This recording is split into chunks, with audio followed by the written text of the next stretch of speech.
Greetings today and welcome again to another performance racing industry webinars that are focused on racetracks and sanctioning bodies and to help it's part of the many resources that the performance racing industry has for you. We've got a great session today on websites, and we hope that you've enjoyed the other 7 sessions we've had. This is number 8, and if you've not had a chance to watch any of those other 7, they are available on the performanceracing.com website.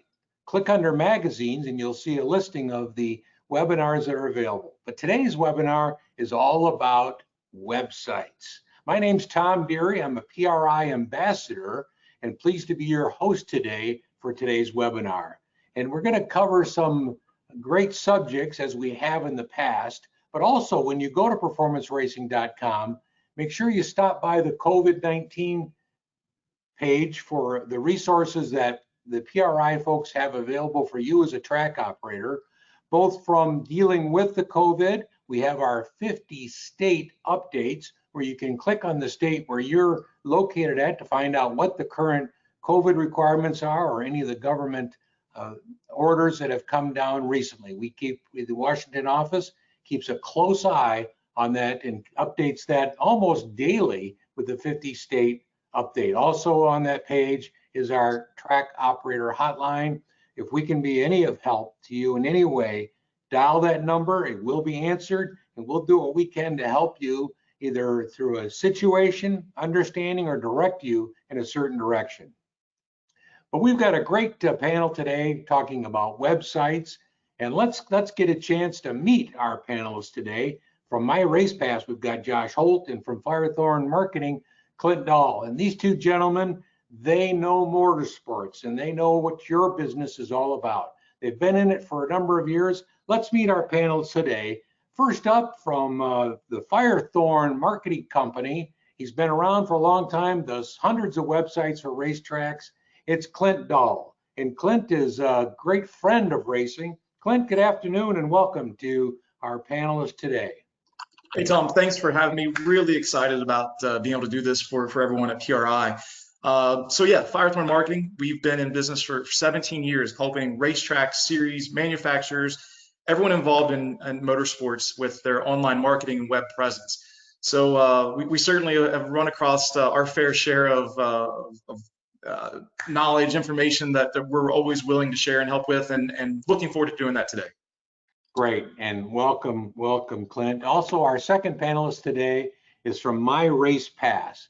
His name's Josh Holt. He's been steering that ship for a number of years now, and has really driven My Race Pass to being one of the tools that many racetracks rely on. Josh, good afternoon. Tom, thanks for having me. Clint, it's always good to join you on things like this. I'm excited to be here as well. I don't want to steal the words that Clint said, but we've been in business now for, I think this is going to be our 13th year. We work with hundreds of promoters across the country, across the world for that matter, and we provide a lot of product, and obviously one of them is websites. So we're excited to talk about some of the basics and some of the introductory things you need to know about a website, and it's exciting to be here and looking forward to be part of maybe more of them. And we've had a crazy year this year. So it's knowledge is everything, and everybody's learned a lot this year with this whole COVID stuff. So thanks again, Tom, for having us on here, and we're definitely looking forward to providing some insight to the promoters that are going to be watching on what they can do with their website. Absolutely, Josh, and I know My Race Pass does a lot of things in addition to websites. You want to just kind of hit the top 4 or 5 things that you provide? Well, we started out as a web company, building websites for race car drivers and racetracks and stuff. That has evolved to a complete front-to-back race management system to help promoters and scorers get through their night. We handle online registration, which was obviously a big hit this year due to COVID. Our online ticket sales was a big hit this year. Over 275 organizations across the U.S. utilized our ticketing platform. We do apparel. We have a new digital ad platform where promoters can actually get money back. We'll talk about it more, but we recently, about a year ago almost now, Clint and I are working together now. So it's there's a lot of cool stuff that My Race Pass does, and we're truly almost your one-stop shop for promoters, especially with the addition with Firethorn Marketing, Clint Dahl, and everything they do there. So there's a lot of things that we do. So I always check us out and what we can do for. And then of course the biggest thing is the My Race Pass app. If you're a racer at all, you in the Circle Track world, you probably have the app. If you don't, download the app. All right, well, we don't want to confuse everybody, so let's get right into websites today. And keeping in mind that we're going to try to take this down to the kindergarten or maybe elementary school level, because websites can be a little bit scary, and we really need to talk about the fundamentals. So today I'm going to play like I'm a racetrack operator, and I'm asking you guys, do I need a website? Or can I just get by with Facebook? What's the answer to that? Well, without question, website is the face of your business. If you don't have a website, you don't have an online business. Now, that's not to say that the social accounts, Twitter, Facebook, whatever it might be, aren't an instrumental part to that website. But there's only so much you can really put on your social account for your fans and users. I'm just as guilty as anyone. When I'm looking for really quick information, whether it's a rain out or quick results, I'm jumping on Twitter just to see what's going on. But if I really want to know the details of the event or the venue or ticketing information, all of that stuff, the website. Beyond that, I can't emphasize this enough. Value add for your sponsors. Use your website for that, and you can't necessarily always do that on social. So as simple as I can put it, yeah, if you don't have a website, you're 20 years or more behind. The one thing I want to add to that is the one thing that promoters need to realize is if you have 1,000 people in your grandstands for a weekly show, half of them fans, they're going to be there regardless, because they're the family members, they're the dads, the grandpas, the kids, whatever the case, watching their family out racing. The other half, they're not there every week. Part of that half has never been to a race before. And how people find their information is they know where they Google the racetrack, right? That's what people do. They Google events on a Saturday night. And the website's looking to help you, put you on that list to try to help find you. It's the non-race fan you're wanting to promote to, and I'm sure we'll talk about this more and later on in other webinars. But I mean, having a website is crucial. The Facebook page, if you want to find out what happened last year at the site or on a racing organization, you can't find it on Facebook. You're going to spend 7 years scrolling through the page. That's why a website is so crucial, to have that upfront information that people are looking for, and that's your new fans. That's what you need. What is the most searched for or the most used thing on a website for a common person? Josh, you mentioned people go and Google the track. Are they looking for directions? Are they looking for the schedule? Are they what's the number one thing they're looking for? The top 3 questions we get is, are they racing? When are they? When are they racing? Second question is, how do I get tickets? That's kind of crazy, right? The second most popular question is, how do I get tickets? The third most popular question is, how do I get there? So, you got your targeted fans, where they're going to be there, that half of the pie that I was talking about. They already know where you're at. They know that you race every Saturday night. They know that you start at 7 o'clock or try to. They're going there for results. So those are relatively popular as well, the schedule and the results. But the top 3 is, how do I get there? How do I get tickets? How much are tickets? And are they racing? When are they racing? And when times it start? Clint, Facebook's free. Websites cost money. How do I, or do they? Is that how you should look at it? Yeah. Websites cost a couple dollars, but and Facebook is free, and all social accounts are free. But there's just no reason just to use your social account. You can't put everything you can possibly need for your business on a social account. It's a great tool though. A little snippet. What I see a lot of tracks do is they'll just put a little snippet of their press release or the results or whatever, and there's a link to take the user to the full site where they can get all the information. You're doing your sponsors and yourself a disservice if you don't take them to your website. Certainly, social is a free tool, and that's an amazing tool that we all have and utilize. But If you can't justify the small cost for a website, I don't know. And on top of that, Clint, like we've talked about before, I mean, the cost it does have, the investment is that you put in towards a website, it pays for itself pretty quick. If you got, like when I was talking about those 3 top questions that we see from fans all over the country, you can't always have that information readily available on Facebook about 2 weeks from now, are they racing on July 19th? And right now it's May. So just capturing that fan that you might not have captured if you didn't have an updated website. I think what's one of the questions later on is, one of the main points of having a website, but the, you're capturing new fans. It's not as quantifiable as maybe you like to see, but there's if people are searching for you and they can't find the information, they're not going to come to your race on Saturday night. Whereas if you have a website and they find your information, they might make the decision to bring their family of 4 out to the races on Saturday night. So it's that unrealized revenue that you get from a website as well. It's an investment that's it's a much needed investment for any business for that matter, and especially for a racetrack. Yeah, hey, I want to touch real quick on the pages. Josh mentioned schedule, and I would concur with that. Schedule is without question the most popular page that we see on all the sites that we build. But something I just want to stress, and maybe we'll get into it later as well, is I see this so often. When you go to a schedule, not all the pertinent information that you need is there. Sometimes not all the start times are there, what time gate times open, or what times hot laps is, or racing starts. It might just say racing at 7. Well, what is racing at 7? Is that hot laps? Is that the feature? What time do the gates open? I would just stress putting as much information as possible on your schedule page. You can never put too much. You talk about what is a success. I mean, set up success for one. I mean, there's a little bit of start a new site or improve an existing one. With what Clint said there, I've been involved with 2 different racetracks myself, promoted them, and one of the ways I would gauge on what information I didn't have on our website was the phone calls I got. Any promoter knows what it's like between 4 o'clock and 6 o'clock of race day and what the phones are doing, especially if there's inclement weather. But the phones go crazy, and they're always asking the question, how much are tickets for the kids? How much do you have military tickets? Do you have senior tickets? Do you have that kind of stuff? And that's one thing that I learned when you're taking those phone calls or listening to the messages. Then okay, well, maybe that information isn't as front faced as it should be on the website and my social pages. So that's another way to gauge what information I need to have on my website. An FAQ page is an important one to have as well, because again, the track promoter knows exactly what kind of phone calls they're getting every day, and to save them the time from being on the phone, just add an FAQ page with all of those questions and answers.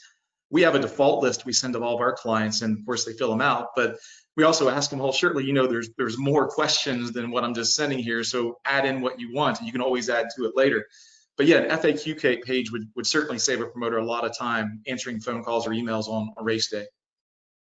I've always noticed on schedules, and I hope you guys help your customers, that when it says May 15th regular show, okay, what the hell is a regular show? Or even very exciting. It's got initials. It's got LM, GCs, and the PDRs. Yeah, what is that?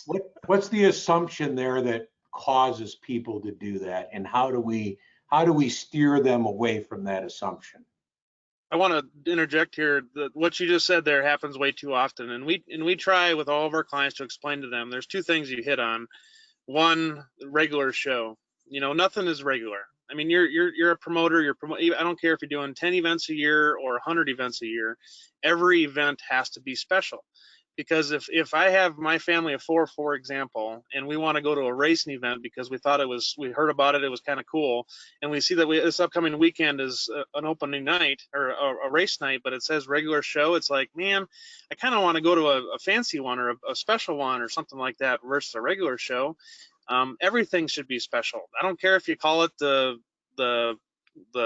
Redheads 500 or something crazy. I mean, at least it gives it a different name than regular show.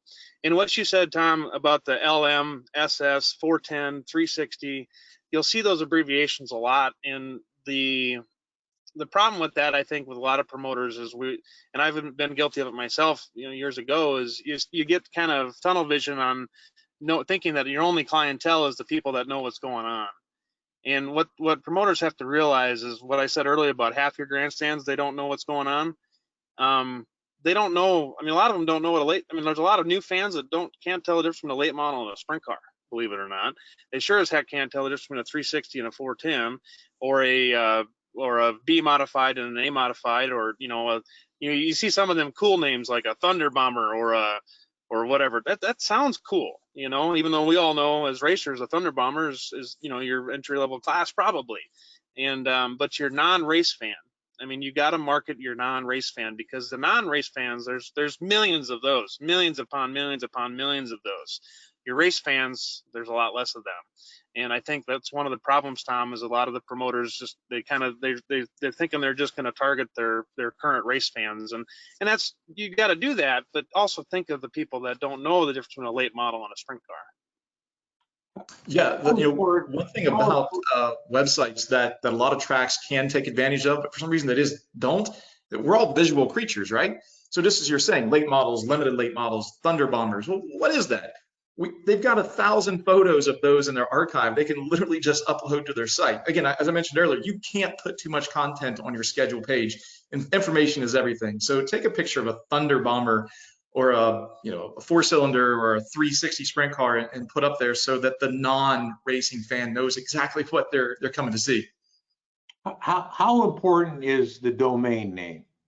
Is that something I should invest a lot into, or what's your sense there?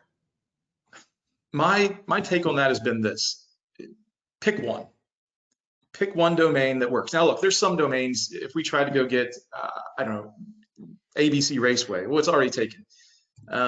You could go get Race ABC Raceway or abcraceway.net, I mean, whatever, but pick one and stay with it, because you're going to spend thousands and thousands and thousands of dollars marketing that single domain name.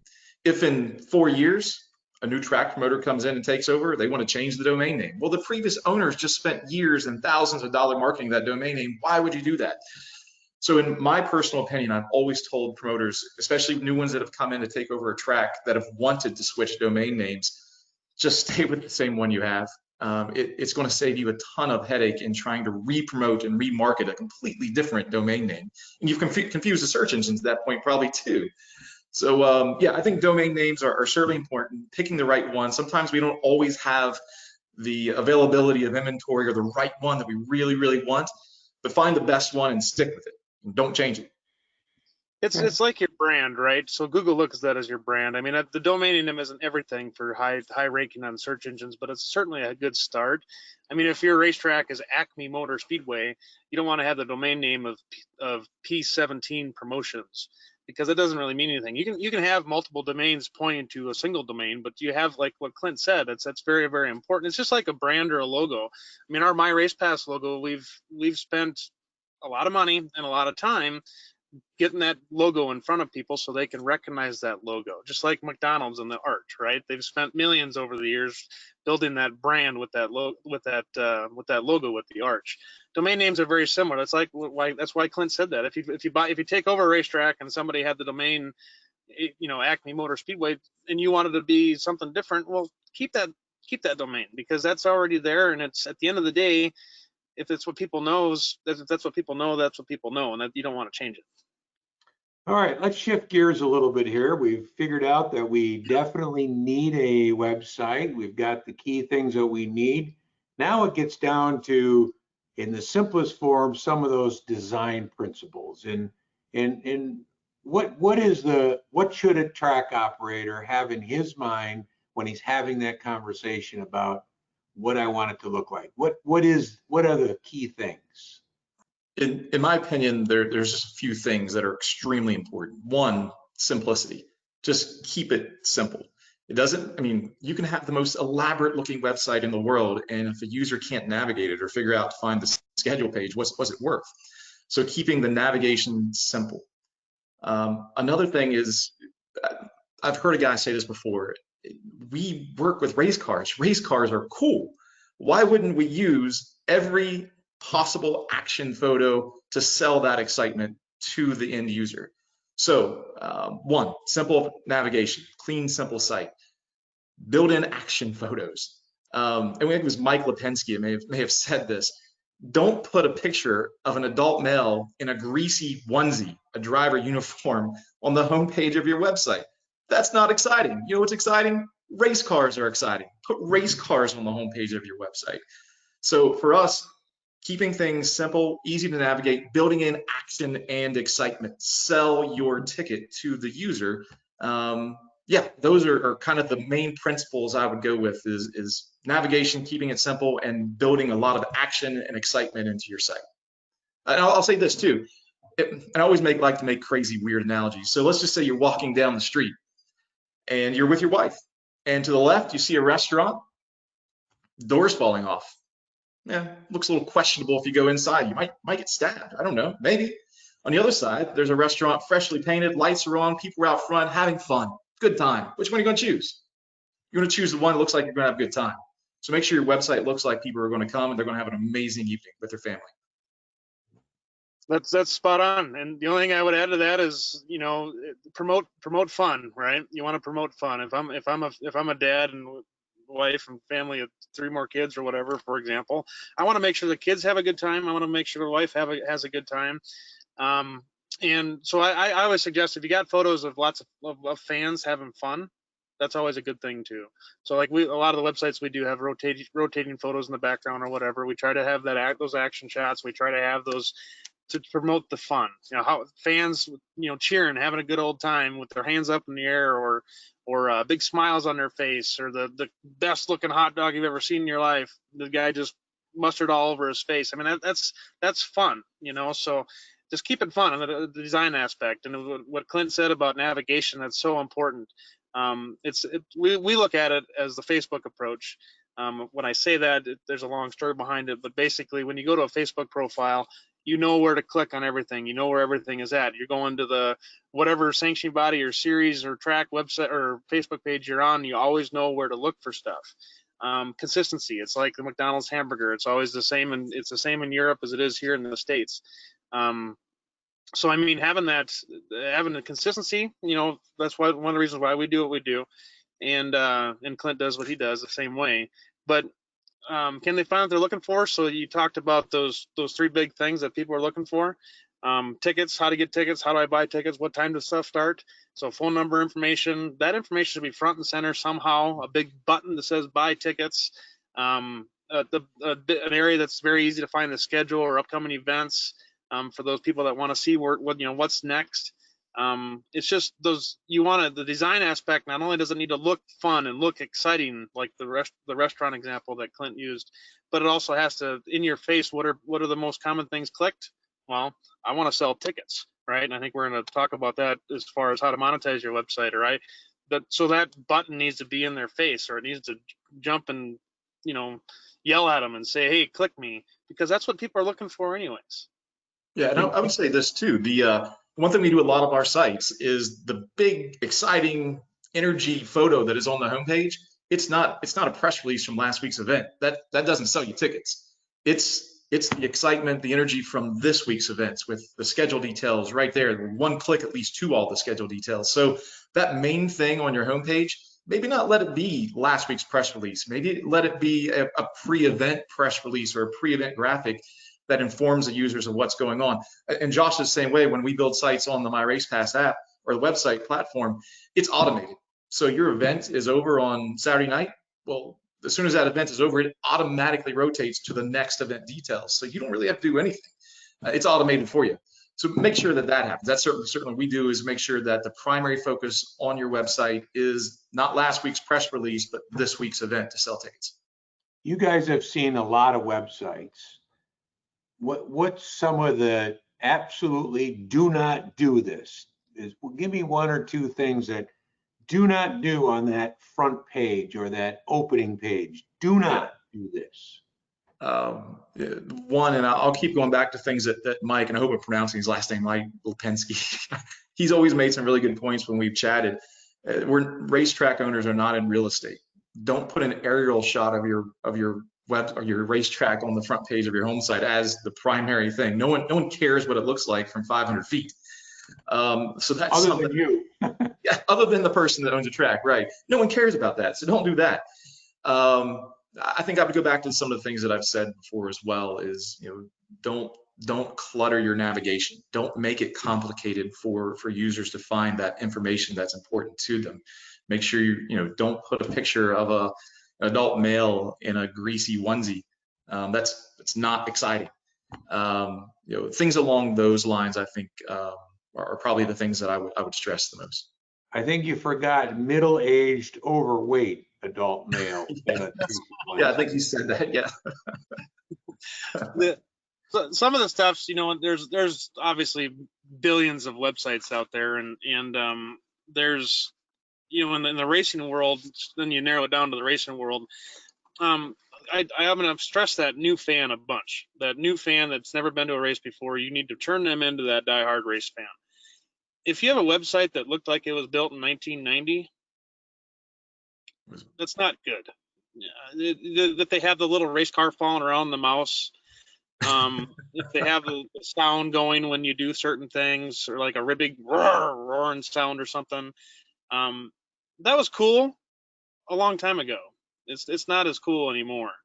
And so that's one thing. And then also remember, everything that we talked about, the big don't is don't try to sell yesterday's product. You want to sell what's coming up, where people can do it. You want to sell yesterday's product, but I mean, what I'm getting at with that is I've seen sites where the whole front page of a racetrack website, the whole main page is just a big yellow green text of the results from last week. Well, that doesn't get me excited to buy into next week. That doesn't grab that new fan's attention. It might, those 17 people that made the top, 17 in the A feature are happy about it because their name's on the site, but they're, this might sound mean, but they're going to be there next week anyways, right? So you want to, the new fan doesn't care about that. They want to know, like we talked about earlier. The driver, the normal weekly fan, they'll dig a little bit to find that information. It doesn't need necessarily to be front and center. The new fan, though, they don't know where to dig to find that information. So definitely front and center there. To Josh, he was saying a second ago, one big don't I have with all my clients is don't put audio or video that automatically, as soon as you load the site, just starts blaring out at you. Nothing will get an X out of that site faster than that. Also, I would say this. If you're looking to build a new site, look towards a content management system. Don't look towards an old HTML site. That is the technology of 20 years ago. There's definitely better ways of doing things through content management system and platforms for sure. And they're not wildly expensive to build. And more so, it gives you complete control of your site, so that on Saturday night, if you're rain out, you're not looking for your brother's sister's dog sitter to make that update on your site. You can literally do it on your own. Sweet. Well, let's move into our next area. We've talked about things that we shouldn't do. Now there's some great opportunities that have come about as technology has gotten better. Certainly this past season with the COVID requirements have taught us a new way to do business at a lot of different fronts. Let's talk about some of the e-commerce opportunities that exist on a website and that aren't necessarily all that complicated. So what are those things that a track operator should be looking at? Josh, I'll let you take this because you guys at My Race Pass have done an amazing job during this whole COVID experience with exposing all of this to track promoters. Well, on the short step, the first thing when people think of e-commerce, you think of selling stuff, right? So you think of a big e-commerce website. We'll just call it Amazon.com, right? So they sell product off their website. I'm not going to talk about this too much because with this comes extra work behind it. But you can set up a website to very easily sell the t-shirts you have in stock, to sell coffee cups, to sell face masks, to sell that kind of stuff. But the reason why I'm bringing that up is because the hard part about that is you got to have product, you got to ship the product, you got to inventory that product. But if you have people to do that, fantastic, and take advantage of that. And you're not just going to sell those face masks or the eye goggles I'm talking about, or the flags to the kids on race night. You can also sell them prior to. That family that wants to go to the race on Saturday night, they might buy it the week prior. That way they have it when they get there. So that's one thing, but that comes with work behind it. But there's other ways too. When you think of e-commerce, there isn't just trying to sell something off your website. One of the top 3 questions that I talked about earlier, is how do I get tickets? How do I buy tickets? And so at any business, you want to find as many different ways that you can accept your customers' money, right? And that sounds a little crude, but that you don't want to limit someone to be able to give you money. That's rule number one of any business. If they were going to give you money, you figure out how you're going to take it. And just simply ticket sales is a really, really big part of it. You want to you use social media to drive traffic to your website, to let people know. I mean, and on that website needs to be front and center. This is how you get to my event. This is how you buy tickets to my event. That you'll learn real fast that if offering tickets online, you'll find fans that haven't been there before. We've seen it. We've seen people where they look at a website and say, well, I can't buy tickets off this site. I don't even know, is it free to go to this event? The biggest thing, I don't want to talk about tickets too much because there's other stuff that you can do to monetize it, but think of any industry in the world that doesn't offer online tickets. And that's, there isn't any other than, a lot of the motorsports industry, and COVID obviously introduced us new ways of doing things, but driving new fans to buy tickets online is a great way to monetize your website. I mean, you'll learn real fast that it's going to pay for itself real quick. So that's one thing. The other thing is there's a lot of advertising opportunity. And I'm going to let you talk about what we got going on, but advertising. So sometimes motorsports marketing is my background, and when you're going out and try to sell sponsorship, you always try to find the value add that's going to make the most sense for that Acme tool company to give you $2,500 to sponsor the hobby stock division. Well, if that manager of that company or owner of that company is just really close but not willing to write the check, maybe what you need is you say, well, we have this option on our website. Our website gets 30,000 hits a month or 500,000 hits a month or whatever the numbers are. Your ad can be on that website, and normally it's a $1,500 thing that we sell it for a year. I'll give that to you if you sign up for a 3-year contract with our hobby stock platform or title sponsor for the hobby stocks. That's a great value add.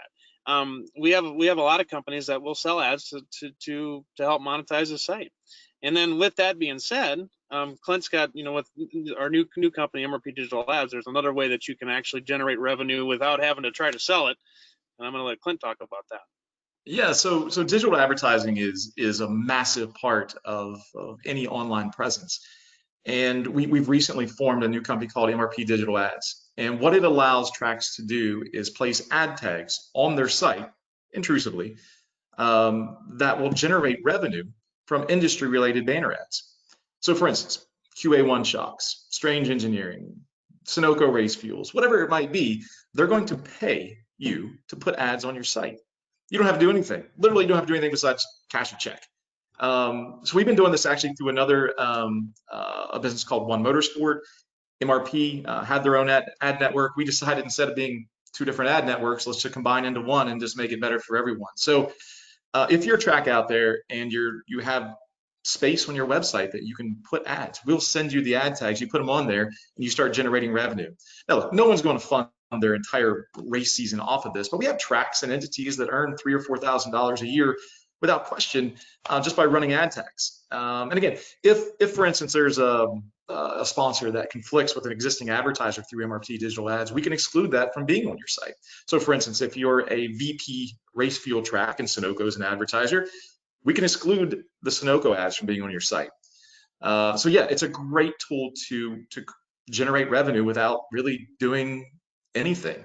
To literally get signed up for that, all you have to do is go to mrpdigitalads.com, fill out a form, and then we send you some ad tags to build in. But yeah, a really simple way to make some easy money for the track or some beer money, whatever you want to put it towards. Advertising is a great line for revenue for your website. Like I said, there's going to be a lot of unrecognized revenue that your website's going to be able to produce just from that casual or that new fan buying a ticket.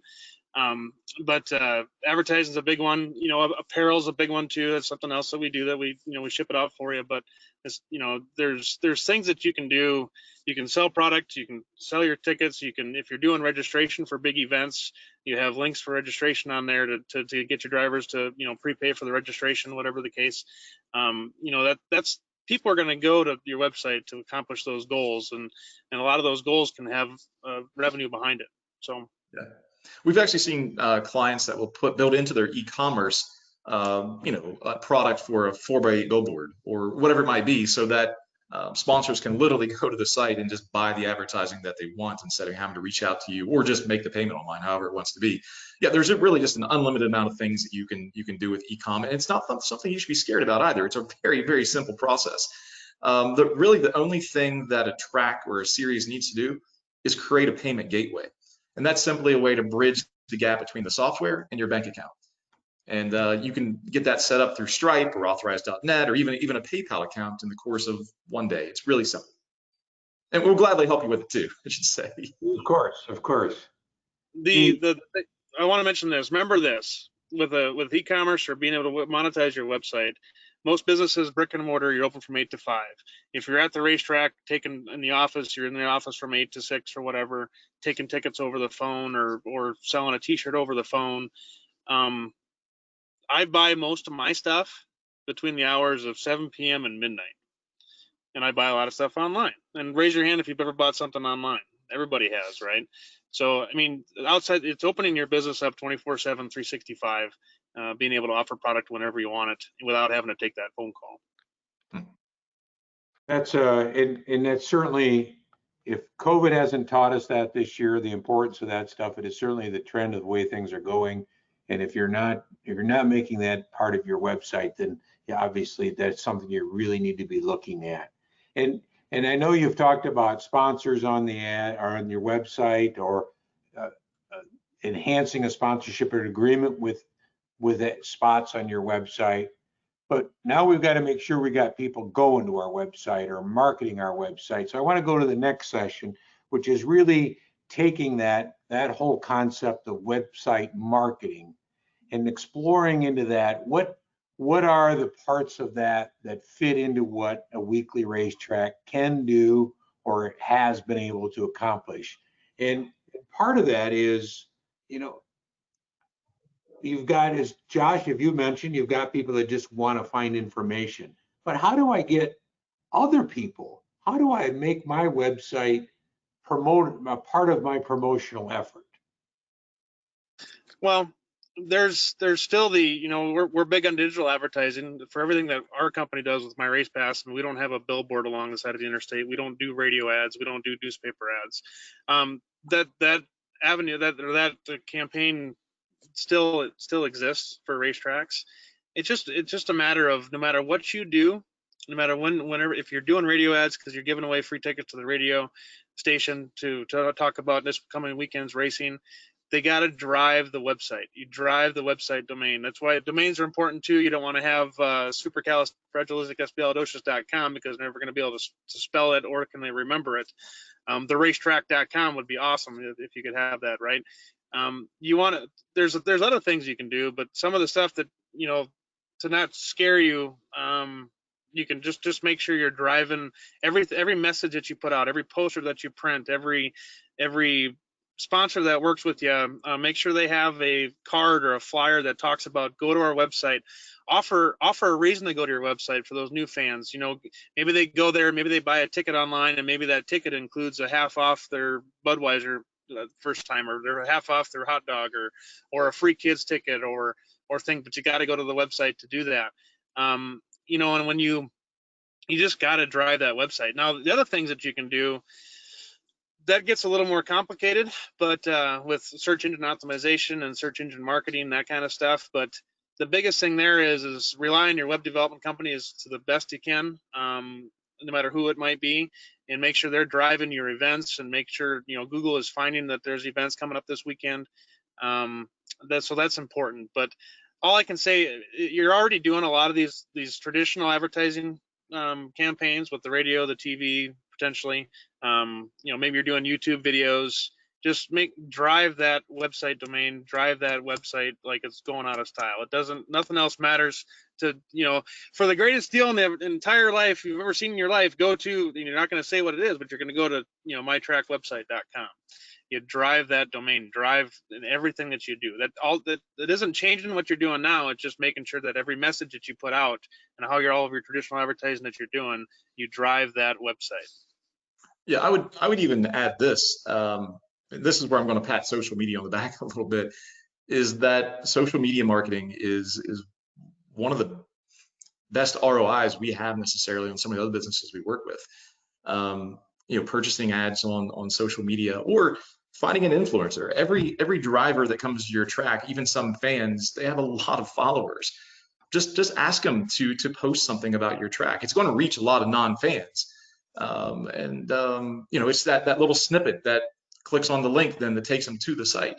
So a lot of social media marketing can help drive a new domain or a new venue, and finding influencers. And again, drivers have hundreds or thousands or tens of thousands of followers depending, and they should be a tool that you should be able to lean on. If it takes giving them $1 off a hot dog, give them $1 off a hot dog. It's, that's not a big deal. So yeah, definitely social media and influencers can help attract visitors to your website. A little promotion for last week's webinar when we talked about social media. One of the topics was influencers and how important they are. So if you're watching this today, you will want to make sure, and you haven't seen the one on social media, make sure you watch the webinar on social media. It's well done and covers influencers to their value that you have, and it may be a value you don't even recognize, and how easily you can obtain the positive results from an influencer. And speaking on that, it's all about results. How do we know we're being effective? I was going to touch on that with kind of your last topic too. And some of the other businesses we have, if we use a driver as an influencer, we notice when that post or tweet goes out. For us, it's immediate. You can look on your Google Analytics and see the instant influx of traffic. So stats programs, and we pretty much just use Google Analytics for clients unless they ask for something different. But Google Analytics is simply a stats counter that'll tell you where your traffic came from, where it's going. What you can find on there is if you're spending advertising with specific online entities or whatever it might be, you can see where that traffic's coming from. So if you're spending whatever $1,000 with some local advertising company, you can see through a tracking URL if that's working or not. So if you don't have a Google Analytics account, it's really simple.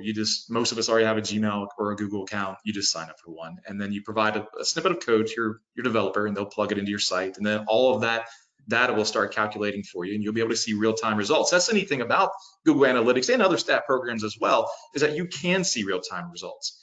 If you have a broadcast read or an influencer or something posting something, you can go on there at that moment and see the influx of traffic and specifically where they're going while they're on there and how much time they're spending. And again, Google Analytics doesn't cost you a dime. That's the best part about it. There's a lot of other tools out there, but just like Clint said, everything that we do, all of them have Google Analytics behind the scenes. So if the only thing I'm going to say for advice on Google Analytics is when you first log in, just remember there's a lot there, and try not to let yourself get overwhelmed, because you could literally spend, there's companies out there that hire teams of people just to study their analytics. Obviously in our industry, no racetrack can afford to hire a team to study the analytics, but so my point is there's a lot of information, there's a lot you can do with it. So there's little things that you can follow along in analytics to see what the spikes are, what the most popular times of the week that people are looking at stuff. And so that kind of tells you when you should publish your press releases, when you should do certain things to send out to social media so they bring back the traffic to your website. But there's some simple things you want to follow, and then there's a lot of other stuff. So just remember, don't get overwhelmed when you first log into your analytics account, because it can be overwhelming. It's overwhelming for me, and I look at it all the time. What can I learn from an analytics account though? What's it going to tell me other than what is it going to tell me? I think the main thing for me, if I was a track, I want to know where my traffic is coming from. I want to know if I'm spending X, Y, Z for an email marketing campaign or a social media post or whatever it is. I want to see that it's being effective. So where traffic is coming from. Another thing is where traffic is going. Maybe that's obviously we all know through our own statistics over years that the schedule is a very important page. Yeah, but where traffic is going, how long they're spending on your site. But for me, I want to know where traffic is coming from, so that if I'm spending a lot of money with a company and I don't see the results from the tracking URLs or whatever that we've implemented from that company, then I know why am I spending money with them.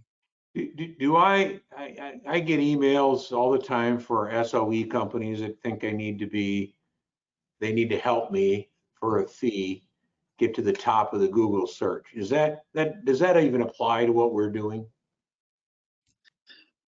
What I want to say there is we just like Clint, we also do a lot of business websites, websites for businesses, especially outside of the motorsports world.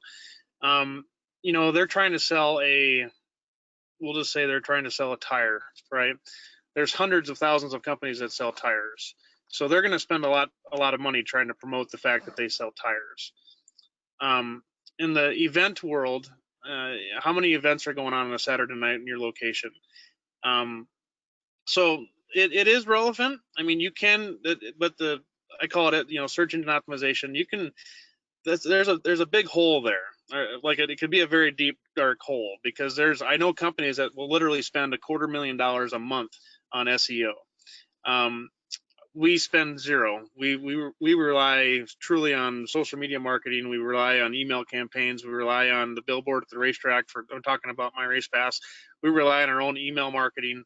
The SEO stuff, we've tried a few things with a few racetracks, and it can be successful, but it's really hard to quantify. When we did this, it was a few years back, and online tickets wasn't a real big thing in our industry yet.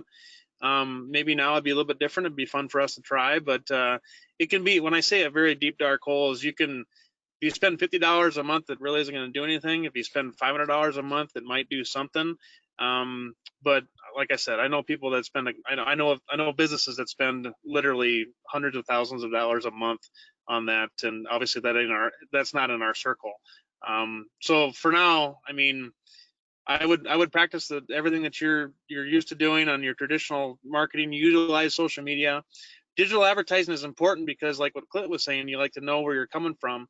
So if you can get ads out there on other websites about an upcoming event, I've seen that sometimes where a big event is coming up and they put an ad out there somewhere. Well, we can put a tracking link on there, and then when you go back and look at your analytics account, like Clint was mentioning, you know how many people are clicking it. That way, if one person clicks on it and it costs you $1,000, maybe that wasn't a good idea, but you learn from that. But if 1,000 people click on it and it costs you $500, well, maybe it was worth it. I'll say this about SEO. It's important, but if you have a well-built website and they build in meta tags and keywords and other modules that can work with all the major search engines, you're going to be on there. But like Josh said, you can really get wrapped up into spending a lot of money chasing that rabbit if you want to. But having a site that's built with the proper keywords, meta tags, and some other modules that kind of help work with the major search engines, you'll be just fine. Guys, we've covered a lot of territory here today, and I want to give you both an opportunity in a few moments here to kind of wrap up or summarize your last pieces of advice to Mr. Track Operator here, who doesn't know very much and wants to be successful. So, and then also make sure you tell us about your company and how we can get a hold of you. So let's to summarize things up, Clint, why don't you go ahead?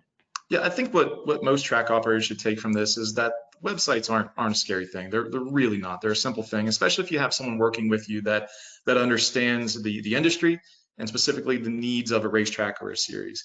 I think the things that we probably should take away are making sure that your sites are easy to navigate. You build in action and excitement. The potential of revenue through ticketing or driver registration or selling merchandise or digital advertising. So yeah, I think just not being scared to ask questions. and social media can help you, but it's not your only way of communicating with your fans, and it shouldn't be. Your website is actually the face of your business, and you want that face to be that exciting looking restaurant, not the one with the door half hung. Josh? You did a great job there, Clint. I don't really know what else to say. No, it's the biggest thing to remember is don't be overwhelmed. We try really hard to work with we work with clients from all different levels of technology backgrounds, right? A lot of the promoters, obviously, they're really good at promoting races, and they might not know as much about website stuff, and that's fine. I'm okay at racing a go-kart, but I don't know how to. I'm not a developer, and that's why we have a development team at My Race Pass, and I don't ask questions on how they develop stuff. I just know that we need to do certain things and it needs to be able to work. That's the same kind of mindset the promoters need to think about. I mean, you're not a developer, you're not a website specialist, right? So that's why you trust your teams. There's a lot of companies out there that build great websites. Let them give you the advice you need, and we all know in the motorsports world, we know what your goal is. You want to put as many fans in the stands as you can, and you want to sell as many tickets as you can, and that's goal number one. Let your web developer just kind of help you with that, and trust that they know what they're doing, and there's little things that you're gonna learn along the way too that you're gonna want to try, and that's okay. And it's okay to fail on different ideas. That's how you learn different things. But like Clint mentioned, I mean, it's don't be overwhelmed by it. Don't be scared by it. Just know that a website's very, very important. An updated website, something that is updated. I don't care if it's the off season. The off season is the best time to update your website to provide reasons to have new fans come look and why they want to be there on May 5th on opening night. Don't let a website be dead for more than 2 weeks. Fresh content is everything. So that's one little piece of advice I'm going to say. Fresh content is everything. You don't need to post something every day. That's what Twitter's for. But a weekly something needs to happen on your website all the time. Anything that looks too old, anything that's a year old, I've seen websites that have not updated since last May or whatever. They're out of business in my mind. As a new fan, they don't exist anymore. So take the time. Another thing, like what Clint said, is a content management system, whatever that might be. Make sure you have the ability, if you need to make a post or something, that you can make that post, make a Facebook or make a news release, or tell it's rained out, or say the races are still on, or make sure you have the ability to update the content on your website yourself. Tell us how to get a hold of you guys and where to find your website. Yeah, for me, it's just firethornmarketing.com, and email address is clint@firethornmarketing.com. You can find that on our contact page, and also on social as well. MyRacePass.com. If you go to MyRacePass.com/contact, that'll direct an email directly to me. Otherwise, MyRacePass.com. There's you click on services, you click on promoters, you can see all the wide product that we offer for promoters that nearly 600 promoters across the U.S. utilize. So, and Clint and I work together. So a lot of you know Clint Dahl. You've seen both of us at different promoter workshop potentially. We work together, and things are great. So we have a lot of great opportunities for everyone out there. Oh, good. Guys, thank you so much for joining us today. And we hope that those of you who have watched this have learned something, or more importantly, maybe you've gotten a question, or there's something that one of the gentlemen said that might spur a thought. And if you do have a question, we're here to answer that for you. You can either use the promoter helpline that's on performanceracing.com, or send us an email. That's also listed on that same page. We'll make sure that either Clint or Josh get that question and get your answer that you might need to help your business do better. But it's been great having these guys on today. This series will continue, so watch for our next webinar, as this is number 8 of the series. And if you want to watch them all, you can either do it on the Performance Racing YouTube channel or through performanceracing.com. Again, on behalf of President Jamie Meyer and the whole PRI staff, thank you for joining us today. Have a great day, and let's go racing. Thank you.